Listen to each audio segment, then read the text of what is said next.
most trustless name in news. Well, my friends, the Bitcoin halving, it came and went like it usually does, although this Bitcoin halving was very different. There was a new token standard that was very hyped that made its way into the Bitcoin ecosystem. That token standard is the RUNES protocol. And guess what? Your boy Chico thinks he has the alpha, the ORDI of the RUNES ecosystem that's going to explode and melt faces this bull run. So are you ready for that alpha to drop? Well, you don't have a choice because it's time for Chico Crypto. Yep, if you didn't know, this Bitcoin halving was different because the RUNES protocol launched in conjunction with the block that was mined on Friday of last week, block 840,000. Now let me tell you, there was hype for this halving like never before. So how can we understand this RUNES halving hype? Well, this article from Cointelegraph does a good job of explaining it. They say the day of the halving included a staggering 37.7 BTC, 2.4 million paid to Bitcoin miner via BTC in the Bitcoin halving block at block height 840,000, making it the most sought after piece of digital real estate in the network's 15-year history. Much of the demand at block 840,000 came from meme coin and non-fungible token enthusiasts competing to inscribe and etch rare Satoshis via the RUNES protocol, a new token standard that launched at the halving block. Yeah, my friends, there was RUNES. There were people fighting to mint these suckers out, and fight they did. As we can see from the fees from the first 300 blocks after the Bitcoin halving, over $105 million in transaction fees were given out to the miners, with over 46.5 million of that coming in the first 49 blocks after. The people were hyped, the people were fighting, but it wasn't only the people. Even major mining companies were getting in on the action. Foundry USA, the largest US miner, wanted to win block 840,000, the Bitcoin halving block. They even talked about the epic Satoshi in the block, aka talking about Ordinals and RUNES. So if there is that much hype from the people for RUNES, even from the mining companies, RUNES must be something special, right? Well, you guys remember BRC-20 and Ordinals, right? They were something special too. And nearly 1 year ago, I covered BRC-20s for the first time, and I picked out the winner from that batch, ORDI, first covering it when it was a measly $3.42.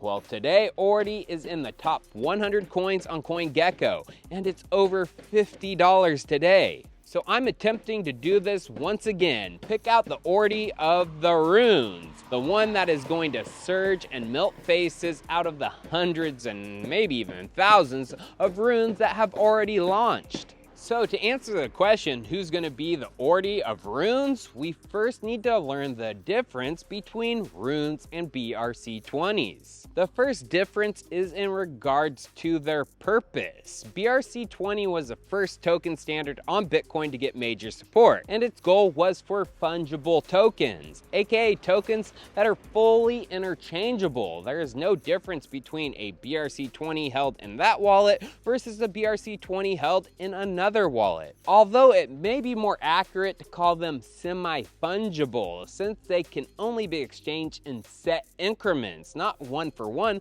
like true fungibility. On the other hand, RUNE's purpose is the creation of true fungible tokens. It's an upgrade to BRC-20. BRC-20 has a complex system that is Ordinals based, while RUNES is a simple system that is UTXO based. BRC-20 has a large on-chain footprint, meaning their use clogs up the Bitcoin chain, while RUNES has a small footprint, meaning their use is more friendly to the chain. Both allow open mints of the tokens, meaning people can initially mint them by just paying gas fees on the Bitcoin blockchain. The two Bitcoin token standards were created by different people and launched at different times. The first BRC-20 was created by Domo, and it launched in March of 23, while the RUNES protocol and first RUNES were created by RodArmor, and this launched the day of the halving, April 19th of this year. So figuring out the creators of these token standards leads us directly into the alpha you guys have all been waiting for.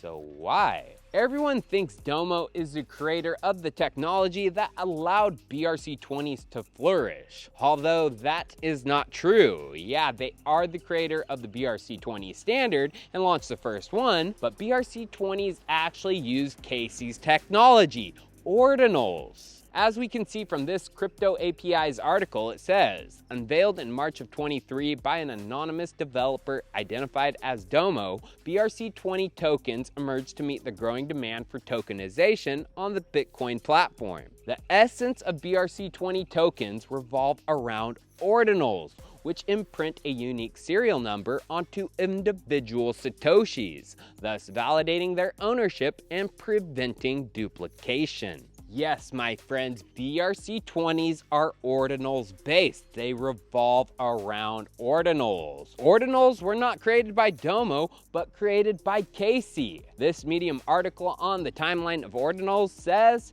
it all started on December 14th, 2022, when RodArmor created the first ever ordinal inscription by inscribing an original pixel art of a black and white skull on the Bitcoin blockchain. So we need to understand, because Domo's ORDI was the first BRC-20 created by him, it went crazy and surged like mad. Well, Casey is the creator of the tech that helped launch the BRC-20 wave. He is now the creator of the new true fungible token standard on Bitcoin, RUNES protocol. Thus, tokens launched by Casey might just do extremely well, and I think we've found a token. Many people might be like, well, we know exactly the token too. Casey was on a video stream and said the rune he was hard coding.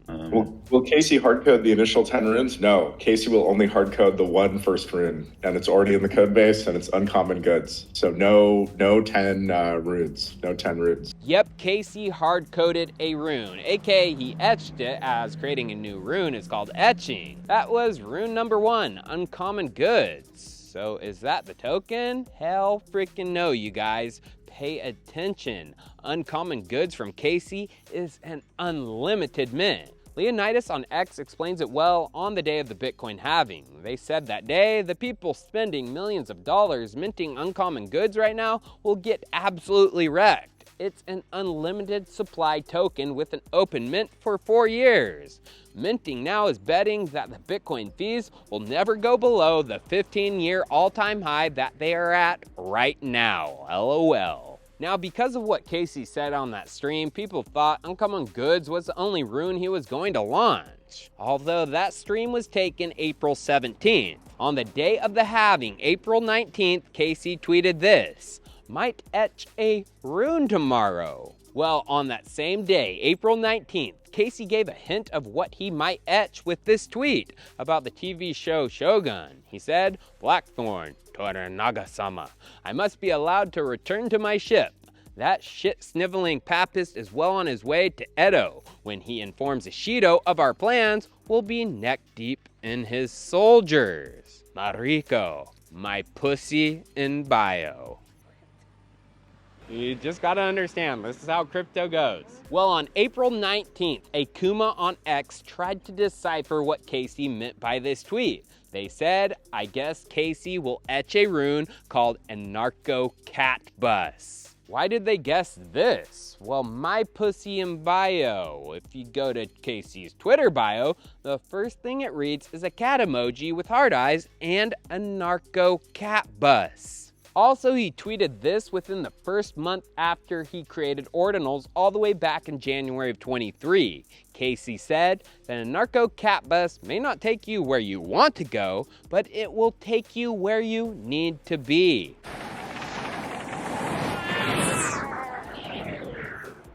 Now remember, Casey tweeted April 19th he just might etch a rune the next day, aka on 420. Well, guess what was etched on 420? None other than ANARCHO-CATBUS. And then you can see ANARCHO-CATBUS was one of the fastest minted out runes. It took only 4 hours and the entire rune supply of CATBUS was gone, minted out, making it in the top 5 most hyped runes, behind Satoshi runes. Casey's mom has got it going on, meme economics, and the ticker is Elsa. Now, if Casey did launch this rune, it would have minted out faster than any other. But it took some time because he was being cryptic and people, needed to catch on and read in between the lines. But my friends, not many people even know about this rune right now, because if you look at its market cap, it's still just a drop in the bucket, only just above a $3.8 million cap.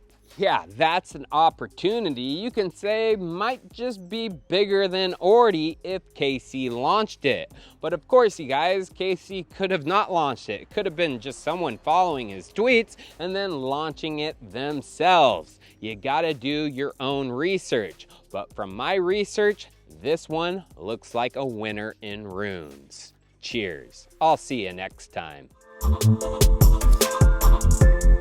The most trustless name in news.